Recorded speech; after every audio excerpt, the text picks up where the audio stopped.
Intersex کو جو اسلام نے کوک دی ہیں اس کو ٹرانسجینڈر سے اٹیک کریں گے تو مجھے پھر کچھ اگریسو ہونا ہی پڑے گا، تو پھر آرام نہ نہیں ہو سکتا، پھر اب میں کیا کروں؟ لیکن ایسی بات کہنا یار وہ رسول کریم صلی اللہ علیہ وسلم کی ذات پہ تو ایمان رکھتے ہیں نا، وہ کافر تو رسول کریم کی ذات پہ ایمان نہیں رکھتے، یہ لاجیکل کوئی ایسی بات تھوڑی سی اپیل کر سکتی ہے؟ اللہ تعالیٰ غفور رحیم ہے نا، اللہ کی جمالیاتی صفات بھی ہیں، اللہ نے قوم لوط کے اوپر پتھر برسا دیے۔ پھر نبی کریم صلی اللہ علیہ وسلم نے جو آیات بتائی ہیں، بسم اللہ الرحمن الرحیم الف لام میم اللہ لا الہ الا هو الحی القیوم وانت الوجوہ للحی القیوم، تو ان آیات کے اندر حی القیوم موجود ہے، تو پھر کوئی جو کنکلو ہے یہ نکلتا ہے کہ حی القیوم میں سے ایک اسم آدم ہے۔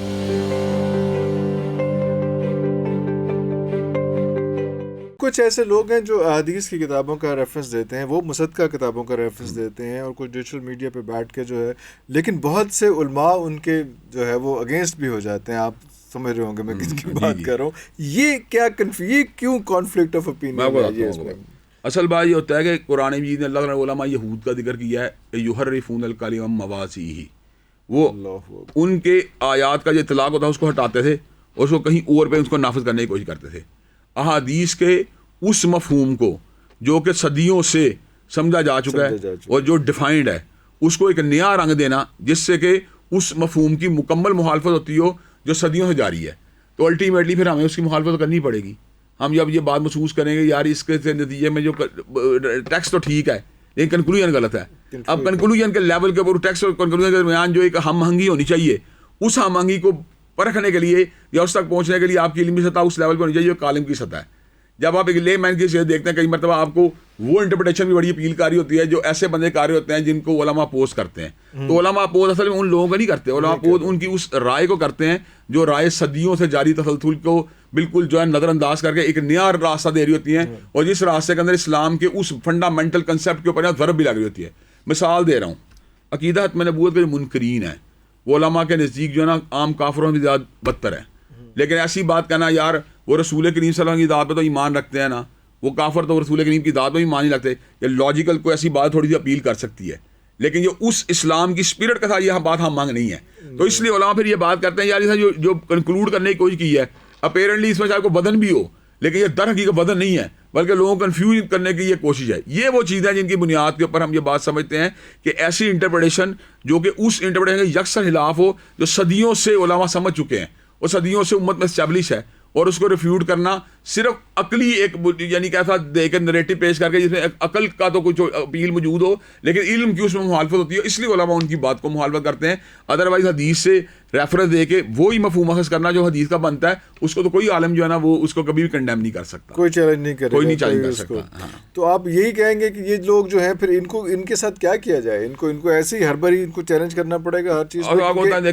اتنا اوپن میڈیا ہو چکا ہے، چھوٹی بات ہو، یہ میڈیا کا آپ کو پتہ ہے اس طرح کے اتنے لوگ ہیں وہ جب بھی کبھی چیلنج کا سامنا کرنا پڑا فرار ہوئے ہیں، وہ اس کے کیا انہوں نے ہمیشہ فرار ہی اختیار کیا۔ جب انہوں نے فرار اختیار کیا تو ہم انہیں کیا کہیں؟ ایک بندہ کسی عالم میں بیٹھنے کے تیار نہیں، ہر باری فرار ہو جاتا ہے، تو پھر الٹیمیٹلی بات سمجھنی پڑے گی نا کہ وہ ایک ایسی بات کر رہا ہے جو خلاف حقیقت ہے۔ اچھا، مولانا احسان الہی ظہیر رحمۃ اللہ علیہ بڑا دھیما مزاج تھا، میں نے جتنے بھی جمعے، بہت سے جمعے میں نے وہاں پہ اس میں کیا، اس میں تو اس وقت خیر اتنا مجھے اندازہ بھی نہیں تھا، لیکن مولانا ابتسام الہی ظہیر اتنا اگریسو کیوں ہے؟ علامہ شہید کے جو دروس تھے نا ان میں ایک دھیما بن پایا جاتا تھا، لیکن جو ان کے سیاسی یا دیگر معاملات کے اندر ان کا جو اوپینین تھا اس میں بڑا وہ ہارڈ لائنر تھے خود بھی۔ تو ہم یہ چونکہ آپ کو کئی ایسے ایشوز کے اوپر ہماری بات نظر آ رہی ہوتی ہے جو اصلاً دروس سے متعلق نہیں ہوتی، مثال دینا عورت کی آزادی کی آڑ میں کوئی LGBT کی بات کرے گا تو میں کتنا دھیما رہ سکتا ہوں، اب پھر مجھے اگریسو ہونا، مجھے کچھ نہ کچھ اگریسو ہونا ہی پڑے گا۔ اچھا، پھر انٹرسیکس کو جو اسلام نے کوک دی ہیں اس کو ٹرانسجینڈر سے اٹیک کریں گے تو مجھے پھر کچھ اگریسو ہونا ہی پڑے گا، تو پھر آرام نہ نہیں ہو سکتا، پھر اب میں کیا کروں؟ پھر میں کیا کروں؟ مجھے پتا ہے یار میرے ملک کی ایک سینئر جو ہے نا پولیٹیشین یا پنجاب کی ایک سینئر عہدیدار بھی جو ہے بلکہ سربراہ کہہ لیں وہ ٹرانسجینڈر کو بطور انٹرسیکس پیش کر رہی ہے اپنے پہلے آغاز کی تقریر میں، تو پھر تکلیف ہوگی نا، میں کہوں یا تو جہالت ہے یا چال ہے، تو پھر مجھے تکلیف ہوگی، میں کہوں گا یار ٹرانسجینڈر کا مطلب ہی کچھ اور ہے۔ اب ٹرانسجینڈر کو ایک منارٹی کے طور پر ڈیل کرنا یا ایک مارجنلائز کمیونٹی کے طور پر ڈیل کرنا، میں تو نہیں اس کو سمجھتا، میں سمجھتا ہوں بے راہ روی ہے سیدھی سیدھی، اس بے راہ روی کے اوپر مبتلا لوگوں کی بجائے ریفارمیشن کی بات کی جائے، ان کے حقوق کی بات کرنا، تو اس کا مطلب پھر ہم ملک میں ہم جنس پرستی کو فروغ دینا چاہتے ہیں، تو پھر مجھے تکلیف تو ہوگی۔ تو یہ اریٹیشن ہے جو ایک اتنا زبردست قسم کا، اتنا دیکھیں میں کوئی چھوٹی بات، اب دیکھیں اللہ تعالیٰ غفور رحیم ہے کہ نہیں؟ الحمدللہ بالکل. تو اللہ تعالیٰ غفور رحیم ہے نا, اللہ کی جمالیاتی صفات بھی ہیں. صفات. اللہ نے قوم لوط کے اوپر پتھر برسا دیے, کیوں؟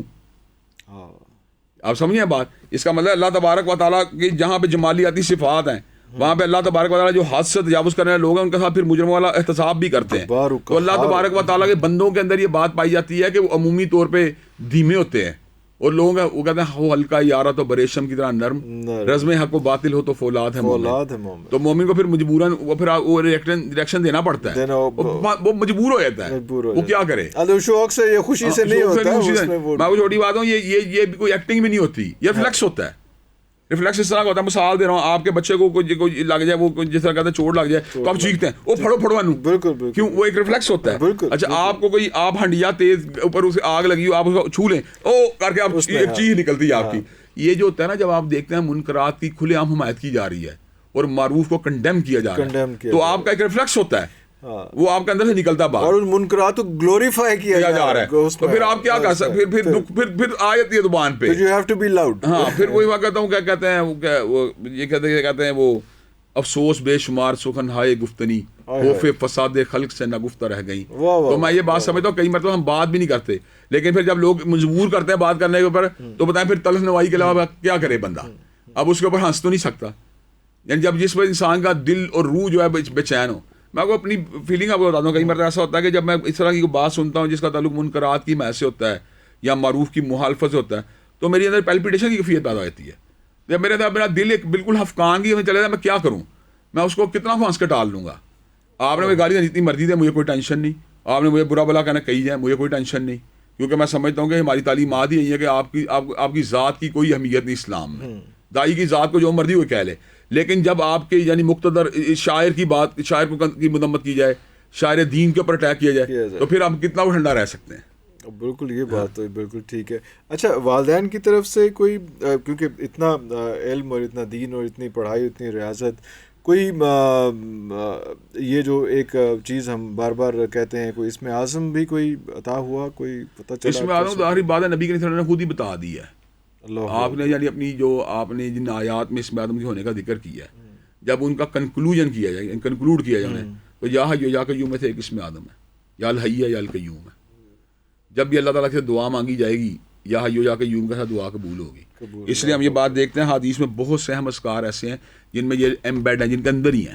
مثال استغفر اللہ الذی لا الہ الا هو الحی القیوم, اس میں حی و قیوم دونوں موجود ہیں. اچھا یا حی یا قیوم برحمتک استغیث, اس کے اندر بھی یا حی و قیوم موجود ہے. پھر قرآن کی سب سے معزز اور محترم آیت آیت الکرسی, اللہ لا الہ الا هو الحی القیوم, شروع میں بالکل شروع میں موجود ہے. اچھا پھر نبی کریم صلی اللہ علیہ وسلم نے جو آیات بتائی ہیں, بسم اللہ الرحمن الرحیم الف لام میم اللہ لا الہ الا هو الحی القیوم وانت الوجوہ للحی القیوم, تو ان آیات کے اندر حی و قیوم موجود ہے.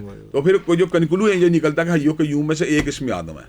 اچھا اس کی یہ بھی ایک اور وجہ بتاتا ہوں آپ کو. اللہ کی جملہ صفات جو نا اس کے دونوں ناموں کے گرد گھومتی ہیں.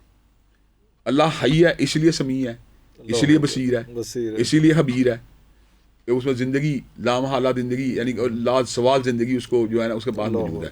اور وہ قائم بھی ادھود ہے. جو ادھود قائم ہوتا ہے تو اس میں ان جملہ صفات کا ہونا ضروری ہے, جن صفات کا اللہ کے ساتھ ذکر کیا جاتا ہے. تو وہ حی و قیوم کے اندر جو ہے وہ تمام چیزیں ان کے اللہ کی تمام صفات جو ہے ان ناموں کے گرد گھومتی ہیں. تو الحی و القیوم کے ساتھ جو ہے نا تمسک کا اختیار کرنا چاہیے.